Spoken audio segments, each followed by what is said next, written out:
this gospel, these readings are very challenging for me. They really are literally kind of making my palms sweat.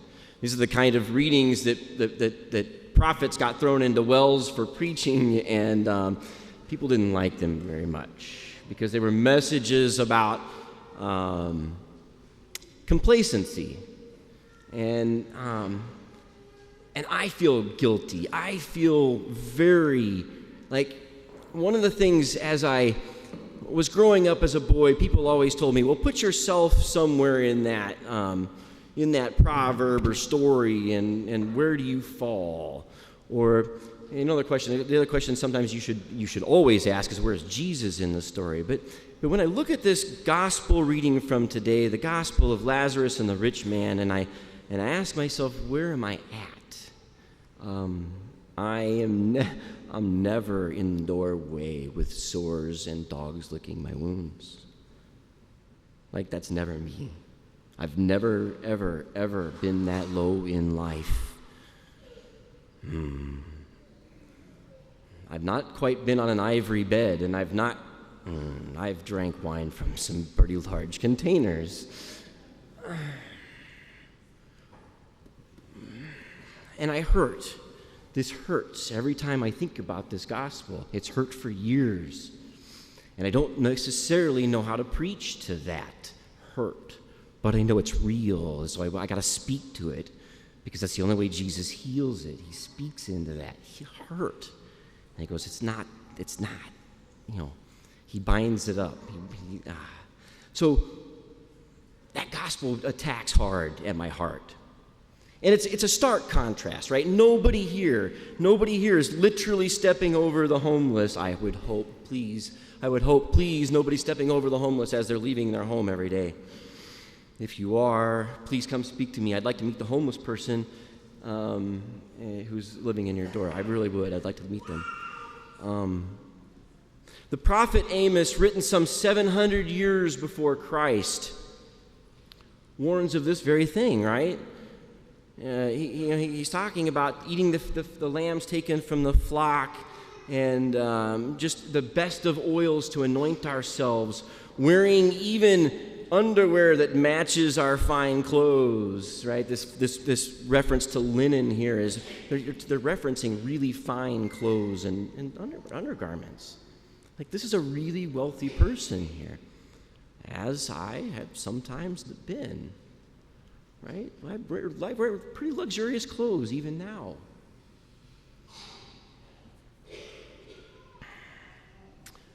Our psalm, though, and the Psalms have always been a marker, mileposts for me throughout life. They're always something I go back to. You can find every one of the human emotions within the Psalms somewhere. Frustration, anger, joy, gladness, happiness, thanksgiving,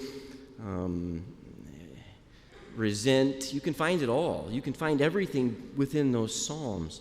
The psalm we have today is Psalm 146.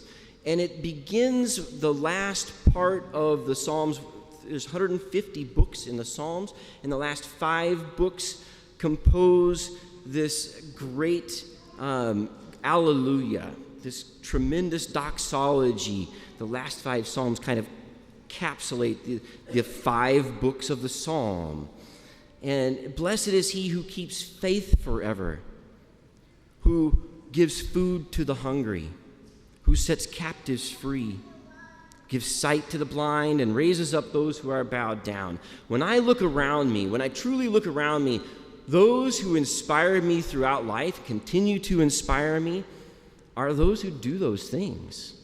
That's why I'm literally here in this Chicagoland area and not where I grew up in Kansas.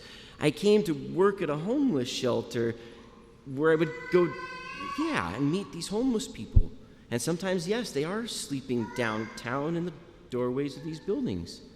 And I see them on a daily basis when I go down for my everyday job for work, when I go downtown. And there's this battle of, am I doing enough? There's always, and I would hope that everyone sitting here has this internal battle too, because I sure struggle with it. The gospel calls me to it. Timothy calls me to it. And this is where Timothy in the second reading, Amos gives us a bad example. Gospel kind of gives us a bad example. Timothy, Paul to Timothy in the New Testament, Paul to Timothy in the New Testament says, "But you, man of God, pursue righteousness, devotion, faith, love, patience, and gentleness." I love that. Those are hard, but I love it. I love it because it's very concrete. It's very concrete. Because at the end of the gospel, Abraham says, "If they will not listen to Moses and the prophets, neither will they be persuaded if someone should rise from the dead." I got to tell you, folks, I've been a Catholic for, 25-ish years.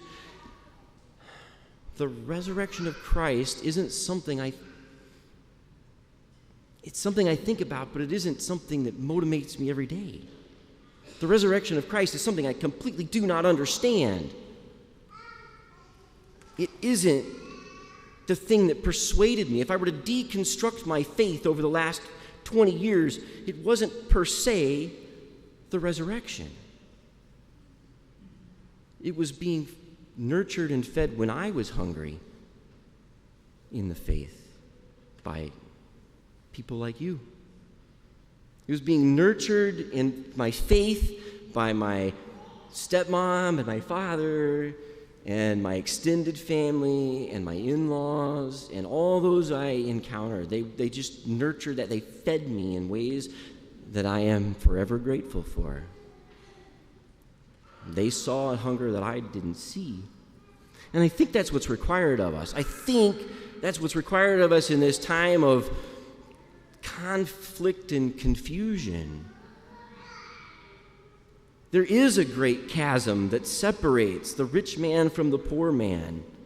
It's undeniable. Abraham points it out.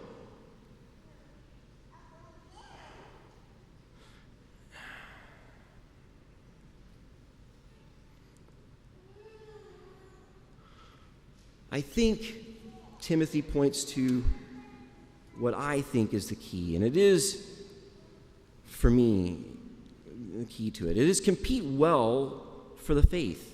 Compete well for the faith. Now, competition is never done alone. It's done with others. There's no way to do it alone.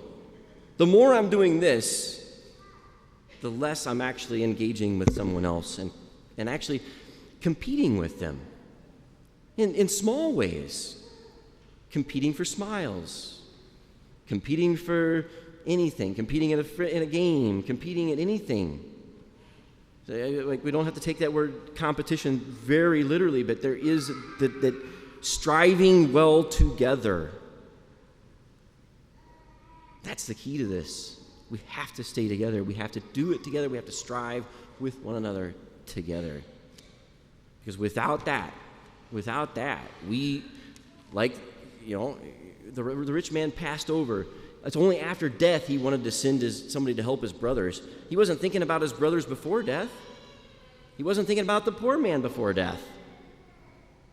It was only after death he was thinking about needing someone else and to help someone else. His immediate instinct when he was within torment was to help someone else.